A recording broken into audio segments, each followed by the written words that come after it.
Sudden, forever on fire. ರಾಜ್ಯ ಕಮಲಪಾಳ್ಯದ ಒಳಗಡೆ ಕುರ್ಚಿ ಕಸರತ್ತು ಶುರುವಾಗಿದೆಯಾ? ನೂತನ ವರ್ಷದಲ್ಲಿ ಕೇಸರಿ ಪಡೆಗೆ ಹೊಸ ರಾಜ್ಯಾಧ್ಯಕ್ಷರನ್ನ, ಹೊಸ ಕಮಾಂಡರ್ನೇನಾದರೂ ನೇಮಕ ಮಾಡಿಬಿಡ್ತಾರಾ? ಇಂಥ ಪ್ರಶ್ನೆ ಕೂಡ ಇದೆ. JDS ಅಲ್ಲಿ ಆ ಕಥೆ ಆಯಿತು.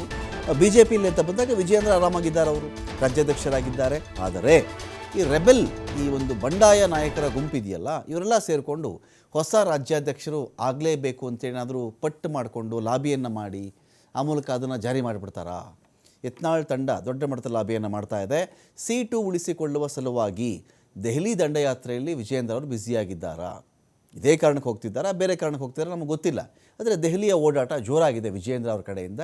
ಅಂದರೆ ಒಂದು ಕಡೆ ಬಂಡಾಯ ನಾಯಕರು ಒಂದು ಕಡೆಯಿಂದ ಒಂದಷ್ಟು ಅಸ್ತ್ರಗಳನ್ನು ಬಿಟ್ಟರೆ ಅದನ್ನು ಫೇಸ್ ಮಾಡಬೇಕಲ್ಲ, ಅದಕ್ಕೆ ವಿಜಯೇಂದ್ರ ಅವರು ಅವ್ರ ಕಡೆಯಿಂದ ಅವರ ಸ್ಟ್ರೆಂತ್ ಅವರು ಅಲ್ಲಿ ವರ್ಕೌಟ್ ಮಾಡ್ಕೊಳ್ಬೇಕಾಗತ್ತೆ. ಆ ಕಾರಣಕ್ಕೆ ಅವರು ಕೂಡ ದೆಹಲಿಗೆ ಹೋಗಿರಬಹುದು. ವಿಜಯೇಂದ್ರ ಅವರ ಬದಲಿಗೆ ಹೊಸ ರಾಜ್ಯಾಧ್ಯಕ್ಷರಿಗೆ ಬೇಡಿಕೆ ಇಟ್ಟಿದ್ದಾರಾ ಭಿನ್ನರು? ಯಡಿಯೂರಪ್ಪ ಅವರ ಮಗನೇ ಯಾಕೆ ಅಧ್ಯಕ್ಷನಾಗಿರಬೇಕು, ಬೇರೆಯವರಾಗಲಿ ಅಂತ ಇವು ಕೇಳಿರಬಹುದು. ತಮ್ಮ ತಂಡದ ಪರವಾಗಿ ಇಬ್ಬರ ಹೆಸರನ್ನು ವರಿಷ್ಠರ ಮುಂದೆ ರೆಬೆಲ್ ತಂಡ ಇಟ್ಟಿದೆಯಾ? ವಿಜಯೇಂದ್ರ ಬೇಡ ಎನ್ನುವುದಾದರೆ ಇನ್ಯಾರನ್ನಪ್ಪ ಮಾಡೋಣ ಅಂತ ಬಂದಾಗ ಎರಡು ಹೆಸರನ್ನು ಇವರು ಮುಂದಿಟ್ಟಿದ್ದಾರೆ ಅಂತ ಹೇಳಲಾಗ್ತಾ ಇದೆ. ಶೋಭಾ ಕರಂದ್ಲಾಜೆ ಅವರು ಮುಂದಿನ ರಾಜ್ಯ BJP ಅಧ್ಯಕ್ಷರಾಗಬಹುದಾ? ಅಪ್ಪನ ಅನುಭವ, ಹೆಸರ ಬಲದ ಮೇಲೆ ಕುರ್ಚಿ ಉಳಿಸಿಕೊಳ್ತಾರಾ BYV? ಕಳೆದ 2 ದಿನಗಳ ಹಿಂದೆ BYV ದೆಹಲಿಗೆ ತೆರಳಿದ್ದು ಇದೇ ಕಾರಣಕ್ಕೆ ಗೊತ್ತಿಲ್ಲ. ರಾಜ್ಯಾಧ್ಯಕ್ಷರಾಗಿ ಮುಂದುವರಿಬೇಕು ಅಂಥೇಳಿ ವಿಜಯೇಂದ್ರ ತೆರೆಮರೆ ತಯಾರಿಯನ್ನು ಮಾಡ್ತಾ ಇದ್ದಾರಾ? ಯಾಕಂದರೆ ಇದು ಬಹಳ ಕ್ರೂಷಿಯಲ್ ಆಗುತ್ತೆ ಅವರಿಗೆ. ಈಗ ಯಡಿಯೂರಪ್ಪ ಅವ್ರನ್ನೇ ಮುಖ್ಯಮಂತ್ರಿ ಪಟ್ಟದಿಂದ ಇಳಿಸಿರುವಂಥ ಪಾರ್ಟಿ ಅದು, ಇದೊಂದು ಭಾಗ. ಎರಡನೇದಾಗಿ ವಿಜಯೇಂದ್ರ ಅವರಿಗೆ ರಾಜ್ಯಾಧ್ಯಕ್ಷ ಪಟ್ಟವನ್ನು ಕೂಡ ಕೊಡಲಾಗಿದೆ, ಒಂದು ಸಮುದಾಯವನ್ನು ಗಮನದಲ್ಲಿ ಇಟ್ಕೊಂಡು. ಆ ಒಂದು ಹೀಟ್, ಯಡಿಯೂರಪ್ಪ ಅವರ ಉಚ್ಛ್ರಾಯ ಕಾಲ, ಆ ಉಚ್ಛ್ರಾಯ ಕಾಲದಲ್ಲಿ ಯಡಿಯೂರಪ್ಪನವರು ಅವರು ಮುಖ್ಯಮಂತ್ರಿಯಾಗಿದ್ದರು, ಅವರು ಇಳಿದಾಯಿತು, ಬಸವರಾಜ ಬೊಮ್ಮಾಯಿ ಅವರು CM ಆಗಿ ಆಯಿತು. ಈಗ ವಿಜಯೇಂದ್ರ ಅವರನ್ನು ಇಲ್ಲಿ ಒಂದು ಕಡೆಯಲ್ಲಿ ಅಧ್ಯಕ್ಷರನ್ನಾಗಿ ಮಾಡಿದ್ದಾರೆ. ಆದರೆ ವಿಜಯೇಂದ್ರ ಅವರನ್ನು ಈಗ ಏನಾದರೂ ಇಳಿಸಿ ಬೇರೆಯವ್ರ ಕಡೆಗೆ ನೋಡಿದ್ರೆ ಅದೇ ತೀವ್ರತೆ ಇರಲ್ಲ. ಯಡಿಯೂರಪ್ಪ ಅವ್ರನ್ನ ಇಳಿಸಿದ ಸಂದರ್ಭದ ತೀವ್ರತೆ ಈಗ ಇಳಿಸಿದ್ರೆ ಆ ತೀವ್ರತೆ ಇರಲಿಕ್ಕಿಲ್ಲ. ಹಾಗಾಗಿ ಏನು ಬೇಕಾದರೂ ಆಗಬಹುದು ಎನ್ನುವ ಸನ್ನಿವೇಶದಲ್ಲಿ ಸ್ಟೇಟ್ BJP ಇದೆ. ರಿಟರ್ಸ್ಕೊಳ್ಳೋಕೆ ಇದೀಗ ರಾಕೇಶ್ ಇದ್ದಾರೆ. ರಾಕೇಶ್, ವಿಜಯೇಂದ್ರ ಅವರ ಕುರ್ಚಿಯನ್ನು ಅಲುಗಾಡಿಸುವುದು ಅಷ್ಟು ಸುಲಭ ಇದೆಯಾ ರೆಬೆಲ್ಸ್ ತಂಡಕ್ಕೆ? ಅಷ್ಟೊಂದು ಈಸಿ ಇದೆಯಾ ಅದು?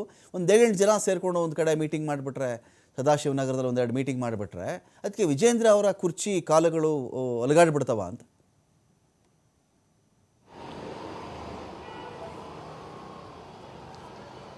ರಮಾಕಾಂತ್, BJPಯಲ್ಲಿ ರಾಜ್ಯಾಧ್ಯಕ್ಷರ ಬದಲಾವಣೆಯ ವಿಚಾರಕ್ಕೆ ಈಗ ಮತ್ತೆ ಪುಷ್ಟಿ ಸಿಕ್ಕಿದೆ. ಆ ನಿಟ್ಟಿನಲ್ಲಿ ಆ ಪ್ರಯತ್ನಗಳು ತೆರೆಮರೆಯಲ್ಲಿ ಸಾಗ್ತಾ ಇದೆ ಅನ್ನೋದಕ್ಕೆ ಒಂದಷ್ಟು ಮಾಹಿತಿಗಳು ಕೂಡ ಲಭ್ಯವಾಗ್ತಾ ಇದೆ.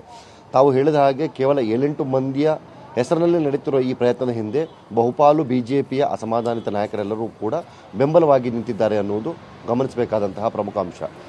ಭಿನ್ನರ ತಂಡ ಅಂತ ಗುರುತಿಸಿಕೊಂಡಿರುವಂತಹ ಬಸವನಗೌಡ ಪಾಟೀಲ್ ಯತ್ನಾಳ್ ಮತ್ತವರ ತಂಡದ ಜೊತೆಗೆ ಈ ಹೆಸರಿನಲ್ಲಿ ನೇರವಾಗಿ ಗುರುತಿಸಿಕೊಳ್ಳಲಾಗದ ಒಂದಷ್ಟು BJP ನಾಯಕರುಗಳು, ಹಾಗೆ ಈಗ ಹಾಲಿ ಇರುವಂತಹ ಸಂಸದರಲ್ಲಿ ಬಹುತೇಕರು ಅವರ ಬೆನ್ನಿಗೆ ನಿಂತು ಈ ಬದಲಾವಣೆಯ ಆಟವನ್ನು ಆಡಿಸೋದಕ್ಕೆ ಹೊರಟಿದ್ದಾರೆ ಅನ್ನುವಂಥದ್ದು.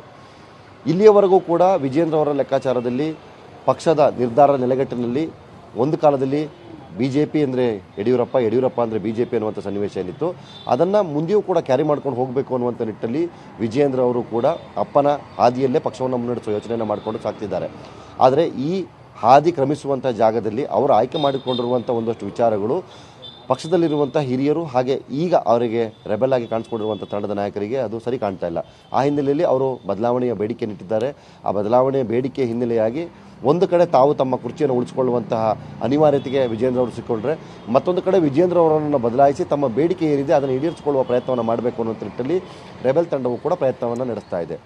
ತಾವು ಹೇಳಿದ ಹಾಗೆ ಈ ರೆಬೆಲ್ ತಂಡವು ಪ್ರಮುಖವಾಗಿ 2 ವಿಚಾರಗಳನ್ನು ಮುಂದಿಟ್ಟಿದೆ. ಒಂದು, ಪಕ್ಷದಲ್ಲಿ ಅಧಿಕಾರದ ವಿಕೇಂದ್ರೀಕರಣ ಆಗಬೇಕು, ವಿಜಯೇಂದ್ರ ಅವರ ಏಕಸಮ್ಮತಿಯ ನಿರ್ಧಾರದ ನಾಯಕತ್ವಗಳ ಬದಲಾವಣೆಯನ್ನು ತರಬೇಕು, ಹಾಗೆ ಅವರ ಆಪ್ತರನ್ನು, ಅವರಿಗೆ ಇಷ್ಟ ಬಂದವರನ್ನು ತಂದು ಪಕ್ಷದ ಕೋರ್ ಕಮಿಟಿಗಳಲ್ಲಿ ಮತ್ತು ಇತರ ಪದಾಧಿಕಾರಿಗಳ ಪಟ್ಟಿಯಲ್ಲಿ ಕೂರಿಸಿದ್ದಾರೆ. ಅದನ್ನು ಬದಲಾವಣೆ ಮಾಡಿ ಅನ್ನುವಂತಹ ಬಹುಬೇಡಿಕೆಯನ್ನು ಇಟ್ಟಿದ್ದರು.